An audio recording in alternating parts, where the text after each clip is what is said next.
So there you go, Mike Seccombe. It was a big win because a loss would have been disastrous, and I think that's fair enough too. What a argue with the logic. I suppose that's true, but it's a fairly graceless response. I mean, it's anything that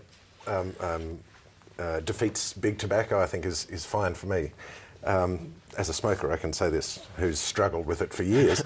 But whether the plain packaging will actually make a lot more difference than those hideous health warnings that were on it before, I don't know. I found those frightening enough. But you do have to think, if the resistance to it was so strong, why was it so strong? Presumably because the tobacco companies themselves think that it will have an impact on recruiting the next generation of smokers. Well, or brand loyalty or something, because it, you still have your Benson and Hedges or your whatever logo that's much more prominent now. I think it will make a difference, in the way the world is watching it suggests it makes a difference. I do think there's something about the price war argument now that we'll have basically effectively generic cigarettes, that might be something the government's got to be onto.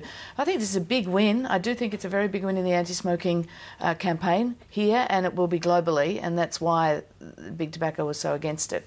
I doubt that the government will get any bounce from it electorally, whereas it would have been disastrous for the government if it had lost in the High Court. But I think there's no doubt the government can count this as a big win, and gutsy. There was a lot of big threats being made against it too about the impact of a loss in the High Court. It would have cost billions. And it's got the potential to run on for a while yet. As you say, the world is watching, and if Australia is seen to be leading on a major public health issue, then that's got to be a benefit down the track as well. As we did with HIV/AIDS back in the Neil Blewett days and all the rest. But the other part of the story of this story is that we haven't actually seen the reasoning for the High Court. So we had the actual ruling, but we didn't get the detailed reasoning behind the decision. So we all get to talk about Daryl Kerrigan and the Castle and the legal precedents one more time when they do unveil those. To this point, Mike, you won't be arrested for your habit, but that may happen down the track. Have a listen to this.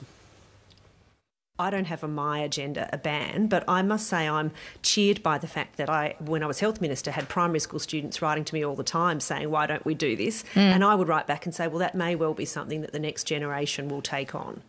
So, you've been warned. I would actually rather it was illegal. It would, that would clarify it for me and probably stop me.